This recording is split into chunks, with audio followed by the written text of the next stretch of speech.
नमस्ते मेरे प्यारे दोस्तों, स्वागत है आपका अपना YouTube channel motive happy study पर। इस वीडियो में आरआरबी जेई 18 दिसंबर का फर्स्ट शिफ्ट, सेकेंड शिफ्ट और थर्ड शिफ्ट में पूछा गया सभी प्रश्न देखेंगे, जो कि रेलवे टेक्नीशियन, एनटीपीसी और एएलपी के लिए काफ़ी फायदेमंद भी रहेगा कि किस टाइप से प्रश्न पूछा जा रहा है। ठीक है, तो ये आपको अच्छे से गाइड करेगा कि किस टाइप से प्रश्न इस बार पूछा जा रहा है। ठीक है, तो चलिए शुरू करते हैं।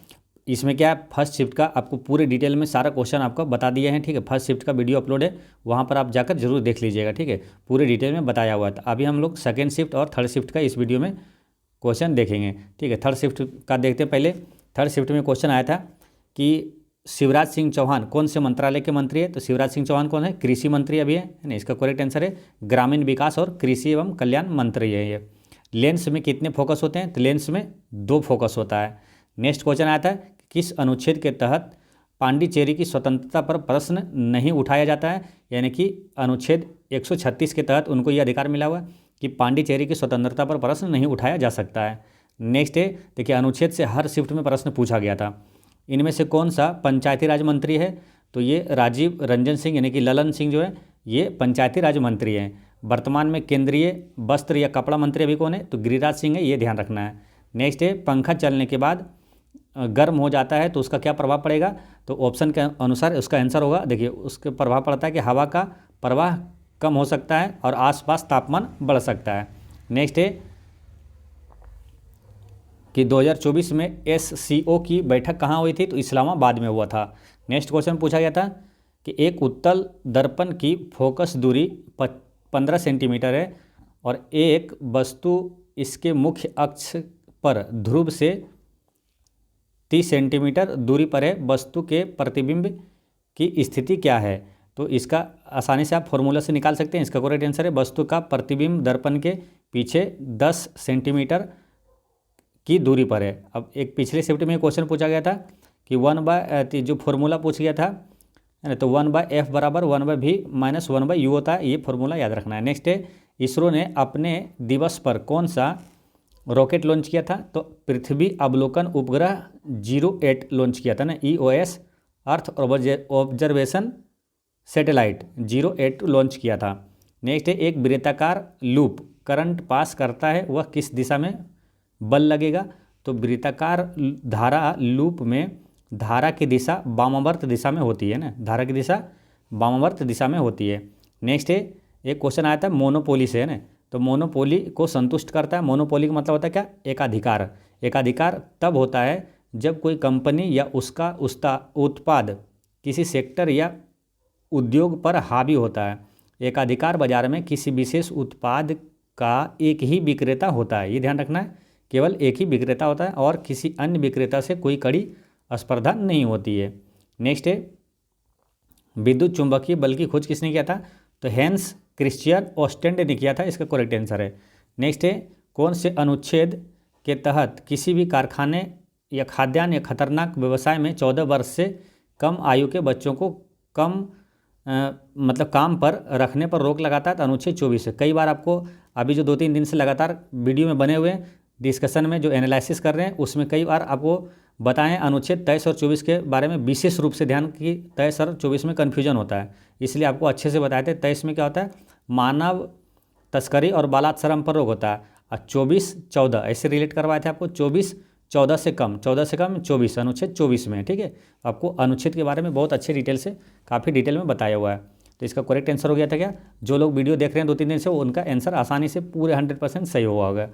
पिता में एक गुणसूत्र की संख्या कितनी होती है? तो एक होता है ना, ओनली 1 पिता में। ठीक है, जैसे जो पुरुष में होता है XY होता है। ठीक है, तो X गुणसूत्र पूछा तो 1 है, और महिलाओं में होता है XX, यानी महिलाओं में X गुणसूत्र जो होता है, जो लैंगिक गुणसूत्र होता है XX होता है, 2 होता है। ठीक है, 2 X गुणसूत्र होता है। टोटल मनुष्य में क्रोमोसोम कितना होता है? तो गुणसूत्र की संख्या होती है 46 होता है ना, 23 जोड़ा होता है, जिसमें 2 लैंगिक गुणसूत्र होता है और 44 जो है वो लैंगिक गुणसूत्र होता है। नेक्स्ट है, प्रथम पीढ़ी यानी कि F1 संतति में किस प्रकार के गुण स्पष्ट रूप से दिखाई देते हैं?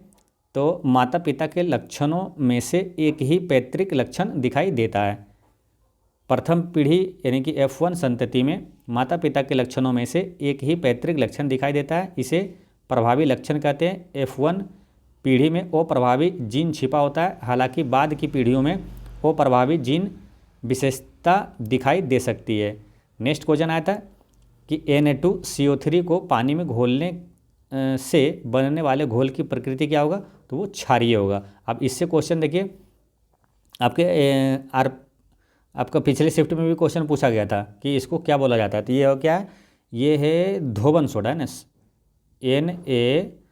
Na2CO3, ये है धोबन सोडा, इसको क्या बोलते हैं, सोडियम कार्बोनेट। और एक होता है NaHCO3, ये क्या होता है, सोडियम बाइकार्बोनेट, इसको बोलते हैं खाने वाला सोडा। और ये धोबन सोडा यानी वॉशिंग सोडा, ये ठीक है, तो ये ध्यान रखना है। नेक्स्ट है ग्रेगर मेंडल ने जीन को कारक या अलील कहा था, वो बाद में किस नाम से जाने लगा, तो जीन के नाम से जाने लगा, ठीक है। जीन का आविष्कार किसने किया था, जीन की खोज किया था जोहानसन, याद रखना है ऐसे, जीन जोहानसन।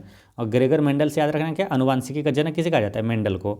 नेक्स्ट क्वेश्चन आया था कि श्रृंखला सीरीज में प्रतिरोध घटाने पर क्या प्रभाव पड़ता है, तो कुल सर्किट प्रतिरोध कम होता है और कुल सर्किट करंट बढ़ता है। प्रतिरोध की बात करते हैं, प्रतिरोध का ऐसा मात्रक क्या होता है, ओम होता है, ठीक है। ये भी अब काफ़ी महत्वपूर्ण क्वेश्चन है, प्रतिरोध कैसा मात्रक ओम और प्रतिरोधकता कैसा मात्रक पूछे तो ओम मीटर होता है, ओम मीटर, ये ध्यान रखना है। अच्छा, प्रतिरोधकता की परिभाषा क्वेश्चन पूछा गया था, तो प्रतिरोधकता की परिभाषा क्या होगी, किसी पदार्थ की वह विशेषता है जिससे पता चलता है कि वह पदार्थ विद्युत धारा को कितनी आसानी से या कितनी दृढ़ता से पारित करता है। नेक्स्ट है Na2CO3 यानी कि सोडियम कार्बोनेट है, और XH2O में X की जगह पर क्या होगा, तो इसका फॉर्मूला होता है, जो सोडियम कार्बोनेट होता है ये होता है Na2CO3 10H2O, यानी X की जगह पर कितना होगा, 10 होगा, इसका करेक्ट आंसर है 10, है ना। ये क्या है, इसको हाइड्रेट सोडियम कार्बोनेट कहा जाता है।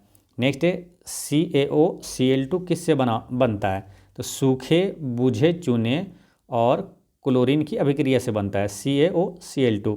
ये क्या है, विरंजक चूर्ण, विरंजक चूर्ण का रासायनिक सूत्र क्या होता है, CaOCl2 होता है।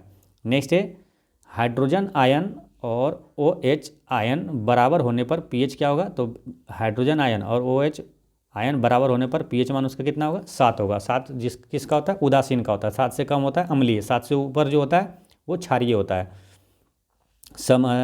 ये आपके से पूछा जाता है कि अम्लीय वर्षा का pH मान कितना होता है, तो 5.6 से कम होता है, ठीक है। नेक्स्ट है एथेनॉल और एसिटिक एसिड मिलकर क्या बनाते हैं, तो ये एथिल एसीटेट बनाते हैं। एथेनॉल और एसिटिक एसिड मिलकर क्या बनाते हैं, एथिल एसीटेट बनाता है। देखिए एथेनॉल और एसिटिक एसिड मिलकर एथिल एसीटेट बनाता है, और एथिल एसीटेट एक एसीटेट एस्टर, एथिल एस्टर और वाष्पशील कार्बनिक यौगिक है। सोलिनाइड के अंदर चुंबकीय क्षेत्र कैसा होता है, तो सोलिनाइड के अंदर चुंबकीय क्षेत्र मजबूत और एक समान होता है। सोलिनाइड के अंदर चुंबकीय क्षेत्र मजबूत और एक समान होता है, इसका मतलब है कि अंदर का चुंबकीय क्षेत्र लगभग हर जगह समान होता है और एक ही दिशा में होता है। सोलेनाइड के बाहर चुंबकीय क्षेत्र शून्य होता है। नेक्स्ट है केंद्रीय कृषि एवं कल्याण राज्य मंत्री रामनाथ ठाकुर ने कहाँ पर आयोजित G20 कृषि मंत्री स्तरीय बैठक में भाग लिया था, तो ब्राज़ील के कुइआबा में, है ना। G20 शिखर सम्मेलन जो अभी कहाँ हो रहा है, तो वो हुआ था ये ब्राज़ील के कुइआबा में, और 2023 में कहाँ हुआ था G20 शिखर सम्मेलन, तो भारत में हुआ था। नेक्स्ट है नागरिकता संशोधन अधिनियम कब लागू हुआ, तो ये 10 जनवरी 2020 को लागू हुआ। नागरिकता संशोधन अधिनियम लागू हुआ 10 जनवरी 2020 को, ठीक है।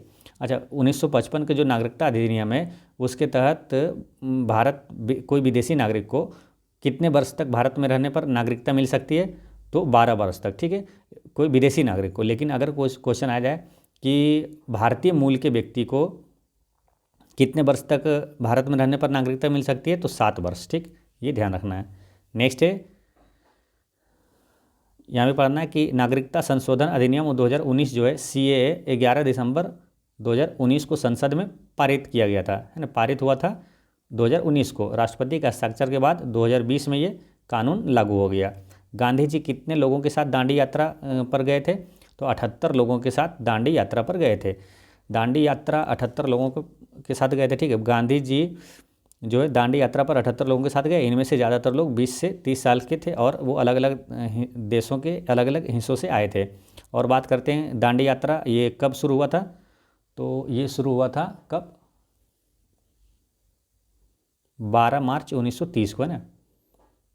और पहुंचा था कब? 6 अप्रैल 1930 को। तो दांडी यात्रा से आपसे पूछा जाता है कि दांडी यात्रा कितने दिन तक चली?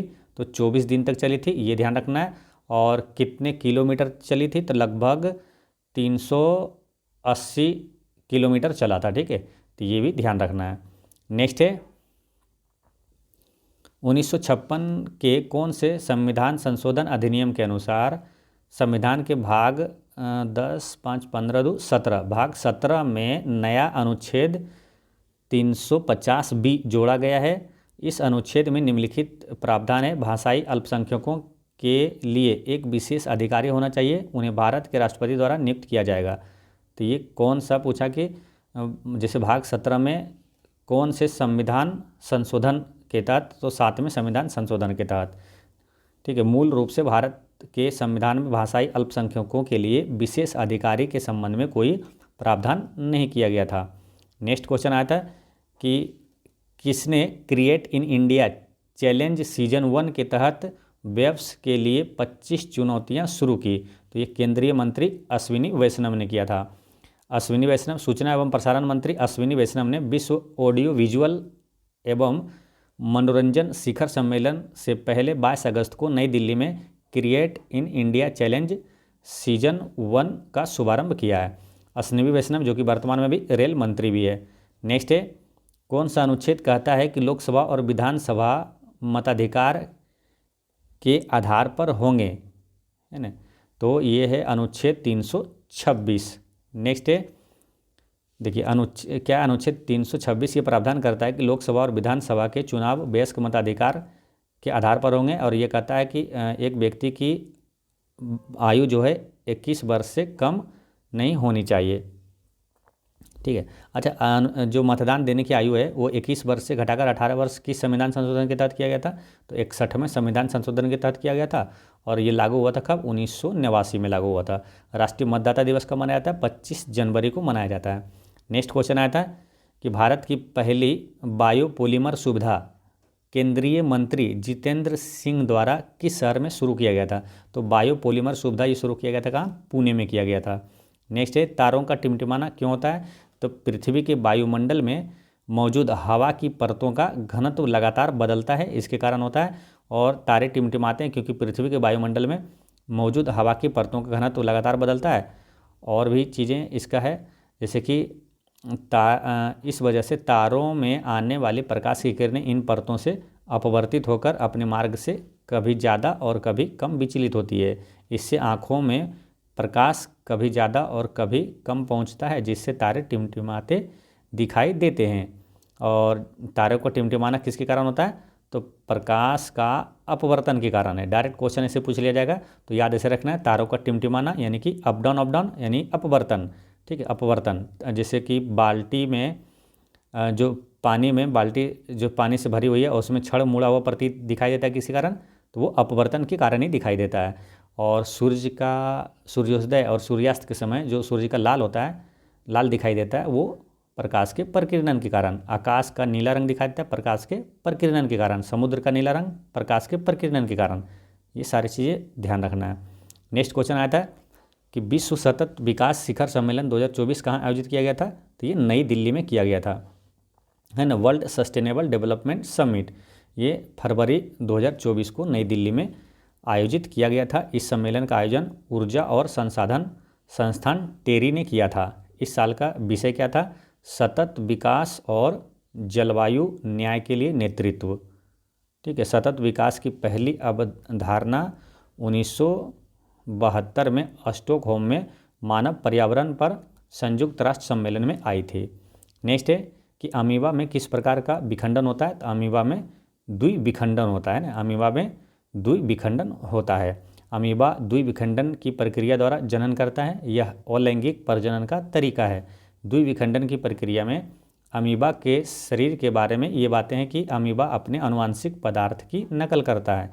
अमीबा गोलाकार हो जाता है। अमीबा का केंद्रक 2 केंद्रकों में बंट जाता है। जीभ रस भी बीच से खींचकर बंट जाता है।